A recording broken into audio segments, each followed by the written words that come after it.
juga saya mau kita ini berpikiran yang sederhana dan kembali kepada apa yang firman Tuhan bilang. Bukan apa yang kelompok tertentu formulasikan atau institusi tertentu bilang. Ya. Jadi selama 30 tahunan ini kan memang kita belajar mengenai formulanya. Ya. A, B, C, D sama dengan metode penginjilan atau sama dengan penginjilan.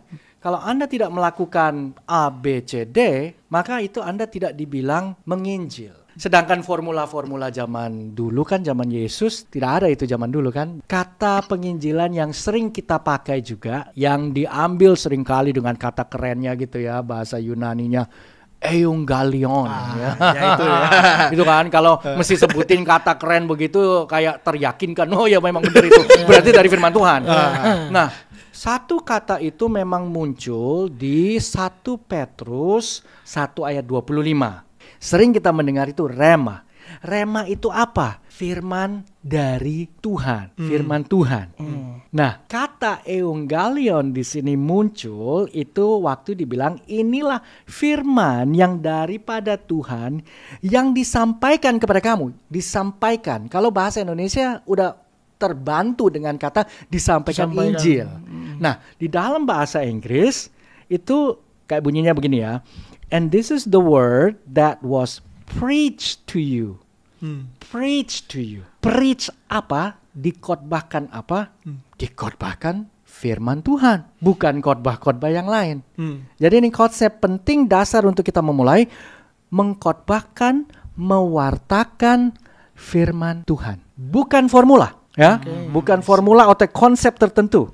Sehingga institusi atau kelompok tertentu tidak bisa mengklaim, wah, kamu ini hanya melakukan PI kalau melalui metodeku.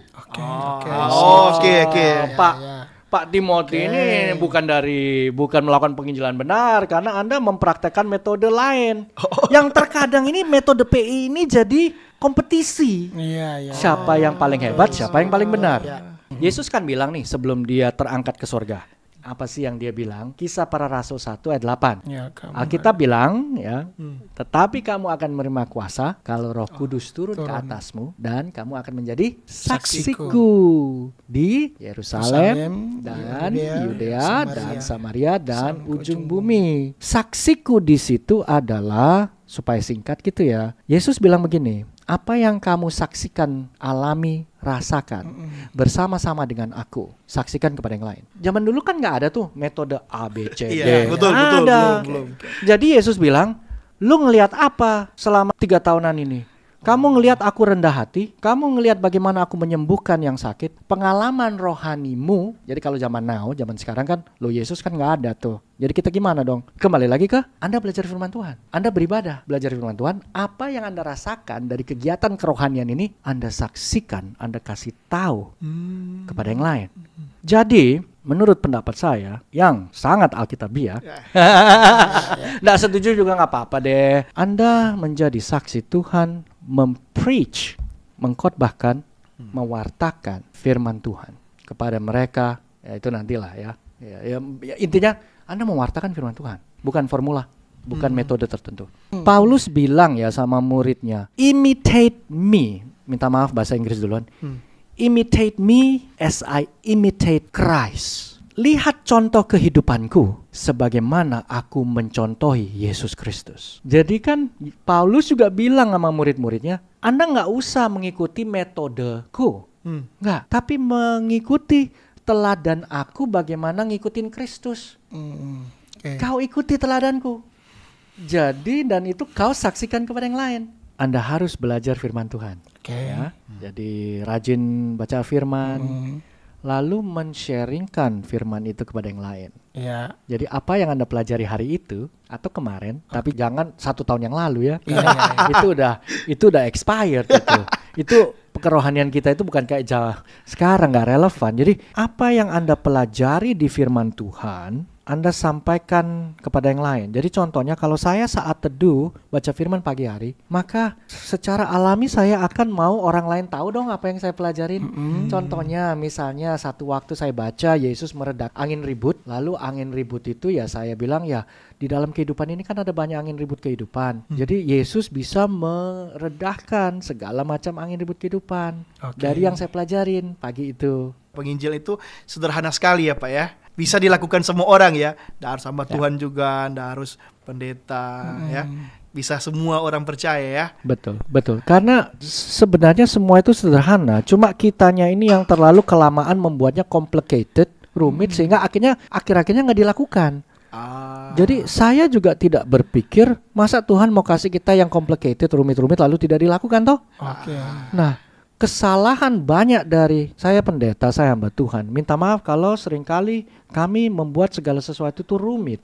Harus melalui proses A, B, C, D, E, F, G sehingga anak kecil aja nggak bisa bersaksi. Mengapa orang Kristen itu takut penginjilan ya?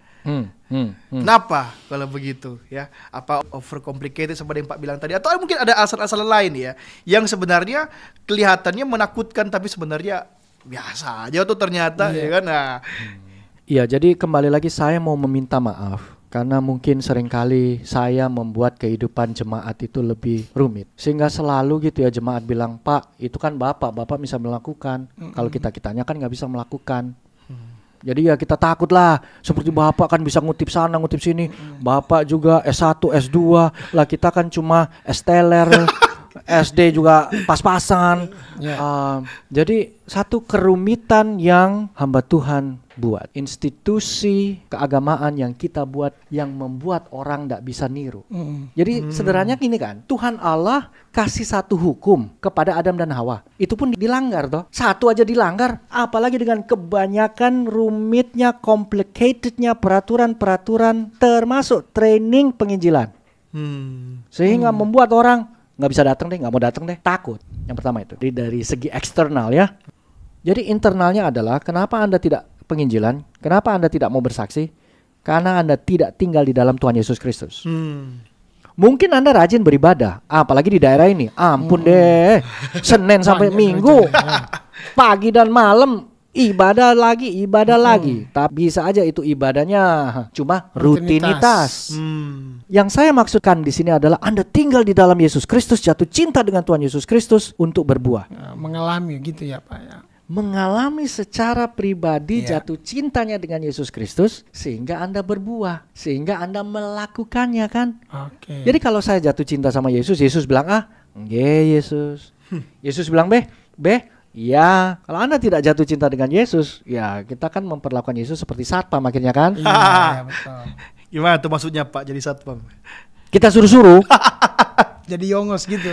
Jongos, kacung. Siapa Tuhannya, siapa manusianya ya, umat. Seringkali juga saya hamba Tuhan itu bukan hamba Tuhan sebenarnya, bos Tuhan. Nggak mau saya dibilang hamba Tuhan, bos Tuhan, plus lagi bosnya Tuhan. Waduh. Mengapa Anda mengikut Yesus? Ya, Yesus spesialnya apa bagi Anda? Itu Anda saksikan. Jadi kalau Yesus tidak spesial lagi bagi Anda dan Anda cuma hadir ibadah hari Minggu, usul saya lebih baik nggak usah jadi Kristen deh. Betul.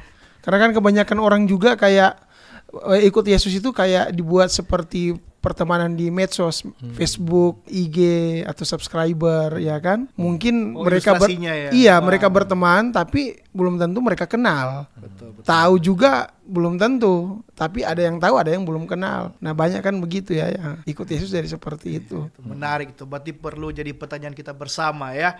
Apakah alasan ya engkau mengikut Yesus ya? Apakah karena dari kecil sudah jadi Kristen, karena orang tua Kristen, atau engkau sudah menemukan kasih itu ya, sudah mengalami ya. Betul. Kasih yang menyelamatkan itu. Gimana misalnya kita lihat di gereja itu ada bapak ibu ya yang kelihatannya rajin, semangat sekali pelayanan ya, bahkan jadi singer, bisa bantu-bantu di gereja, semua panitia dia ikut. Tapi kalau mau dapat orang yang berbeda misalnya dengan beliau, ya apapun itu ya, berbeda latar belakang, suku bangsa ataupun ya khususnya kepercayaan, mendem dia, gitu kan? Kenapa Pak? Enggak begitu.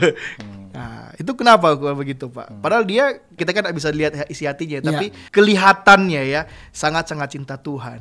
Gitu. Ya. Menarik tadi Pak Timotius bilang juga mengenai pelayanan ya. Jadi ada orang pelayanan di gereja A, B, C, D, rajin lagi. Satu, kita juga sudah meninggalkan esensi Alkitabiah pelayanan itu apa? Gimana itu? Tidak sesuai dengan ajaran di Perjanjian Baru dan seperti Alkitab gitu ya. Karena seringkali pengertiannya pelayanan itu adalah ke dalam, melayani diri sendiri, melayani jadi usher, jadi worship leader, jadi ABCD yang ada di gereja itu kan internal kita. Internal kita ya memang ya kalau orang dalam tanda kutip sesama kita dan sesama orang suci-suci ya. Ya kan mood kita, energi kita ini kan terbangun nih. Kan ya berapi-api, terfire up gitu ya. Tapi kan sesama kita melayani kita sendiri. Yang sebenarnya itu juga bukan esensi pelayanan, bukan hanya ke kita doang. I see. You know, service, I mean even bahkan di Kisah Para Rasul, diaken dipilih itu karena apa? Dipilih bukan karena aduh kasihan ini diaken A mau pensiun, mau habis masa jabatan, siapa mau ganti? Ngana ganti ya? Aduh kia pengenani mau. Aduh nganani mau. Oke. Ngana ayo kalau ngana ndak ganti, kalau ngana ndak posisikan posisi ini, maka nanti kosong loh. Lalu pakai nama Tuhan lagi. Nanti Tuhan marah loh. Dihukum Tuhan. Masa mau kosong? Padahal kalau kita melihat ya di Kisah Para Rasul, kenapa diaken Syamas dipilih? Untuk apa? Melayani orang miskin, janda-janda. Pertanyaan saya sekarang ya, kalau kita mau melihat contoh dari jemaat mula-mula, kembali lagi tadi ke ide pelayanan ya. Diaken kita itu ngapain? Minta maaf ya. Kalau hanya melayani diri sendiri, tidak servicing outside. Ya itu sebenarnya bukan pelayanan. Makanya kalau pas giliran disuruh penginjilan keluar, ini kan beda nih. Nggak seperti biasanya. Ya karena kita udah terpaku dengan pemikiran, ya pelayanan itu hanya di dalam saja. Coba kalau dibiasakan menjadi diaken pelayan keluar, step by step. Keberanian itu akan terbina. Jadi saksi. Baik itu dalam perkataan dan perbuatan. Jadi saksi. Nah, tatkala kita menjadi saksi di dalam perkataan, yang kita mau katakan itu apa? Firman Tuhan. Bukan gosip ABCD, bukan teologi ABCD, bukan kontroversial ABCD, enggak. Tapi kita mau preach, teach, katakan the word, firman. Firman apa? Firman Tuhan. Nah prosesnya itulah kalau kita mau buat keren, that's preaching, katakan Injil. Ya, Evangelion. Apakah melalui perkataan, perilaku, perbuatan saya mensaksikan Yesus Kristus? Ya, jadi kita pakai kata saksi. Ya, kita bersaksi. Ya, karena ya Kisah Para Rasul 1 pakai katanya itu. Kita menunjukkan Yesus Kristus dalam perkataan, perbuatan. Apakah orang lain melihat Yesus Kristus di dalam diri kita? Contoh. Kalau saya tukang pemarah di luar gereja, kalau di dalam gereja mungkin saya alim ulama, bahkan doa bisa berpantun-pantun dan 10 menit panjang gitu ya. Padahal itu cuma doa makan. Tetapi di luar sana saya arogan, tinggi hati. Bahkan perkataan saya ke kebun binatang keluar semua. Saya tidak akan mempraktekannya di podcast ini. Nah itu kan kita menghalang orang untuk melihat Tuhan Yesus Kristus di dalam kehidupan kita. Gitu. Nah jadi itu contoh ekstrim yang misalnya yang jelek. Nah contoh ekstrim yang baik adalah, dan saya ngelihat ini tren yang bagus sebenarnya, 20 tahun lalu ini ditentang, nggak boleh. Kalau dengerin khotbah, tolong matikan semua gadget, keluarkan Alkitab. Tapi zaman sekarang saya berpikir anak muda di-encourage, malah saya meng-encourage. Keluarkan handphone Anda, screenshot PowerPoint khotbah. Kalau Anda menikmati praise and worship, record, taruh di your social media. Karena saya tahu anak muda sekarang tatkala mereka menjadi istilahnya mempromosikan Yesus itu udah resiko itu. Jadi kalau mereka kasih lihat di Instagram atau sosmed yang lain, mereka ada di gereja, kalaupun ya mereka motifnya itu mau show off, mau kasih tunjuk. Flexing atau apalah. Mereka ini akan kelihat gitu loh. Yang mana? Tapi dia ini pengikut Yesus loh. Dia ini ke gereja loh. Gitu. Jadi dan dari bahan yang mereka fotokan atau storykan, ya. itu kan bisa menjadi saksi bagi yang lain. Gitu. Jadi sesederhana itu juga pun Anda bisa dengan step by step menunjukkan kepada dunia yang mana Anda ini pengikut Yesus Kristus. Ada hanya yang suka jadi ikut Yesus tapi tidak mau menjadi penjala manusia. Saya tahu masalahnya kenapa. Kenapa itu? Karena sering kali kita juga bilangnya ikut gerejaku. Jadi yang ada itu ternyata bukan ikut Yesus tapi ikut gereja. Jadi kan sering kali frase ini muncul toh, Pak Hari dan Pak Timotius. Oh, saya mau menginjili, saya mau membawa orang ke gerejaku.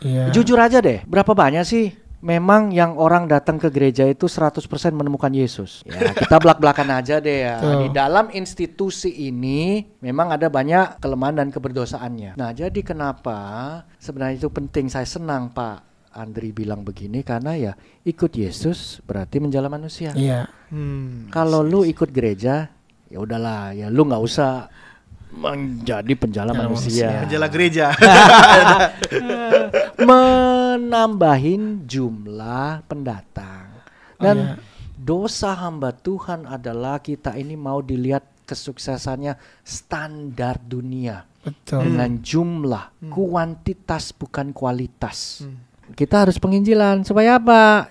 Nambahin jemaat. Iya. Padahal kan penginjilan itu bukan sekedar kristenisasi atau popularisasi agama Kristen, apalagi menambah anggota gereja. Tapi bagi saya penginjilan itu memastikan bahwa firman Allah, apalagi yang paling penting itu kabar baik tentang Allah yang jadi manusia dalam Yesus Kristus itu dapat didengar oleh semua orang. Kan tugas kita beritakan saja kan. Orang itu punya Yesus. Terima dengan tidak ya itu bagian Allah untuk menginsafkan dia. Gitu. Bukan bagian kita. Bukan bagian kita. Jadi kita di dunia ini hanya sementara ya Pak Arya. Jadi kalau kita cuma mau mementingkan harga diri kita, kekayaan kita, kenapa sih nggak mau menginjil? Takut dianiaya, takut kehilangan harta. Loh padahal kan kita ini cuma numpang lewat.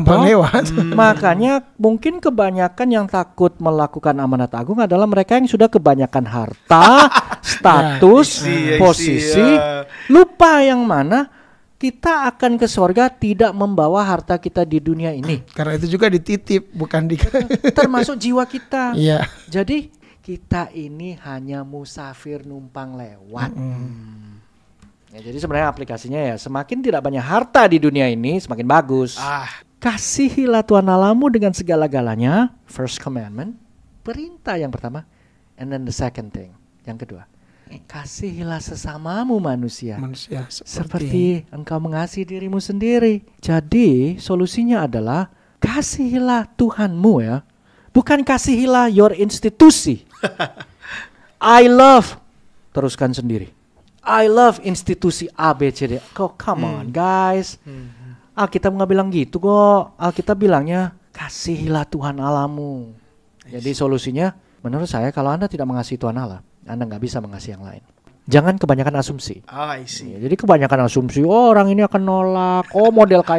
Model kayak beginian, aduh memang nggak akan terima. Padahal kan, apalagi yang model aneh banget gitu ya, misalnya banyak tatonya. Langsung ciut itu biasanya. Kumisnya tebal. Lalu pakai atribut tertentu yang berbeda dengan orang, ya kan? Iya. Jadi asumsi itu memang setan pakai di kalangan kita umat Kristen untuk meredam dan men-slow down kita di dalam mensaksikan Injil Tuhan. No asumsi. Just do it.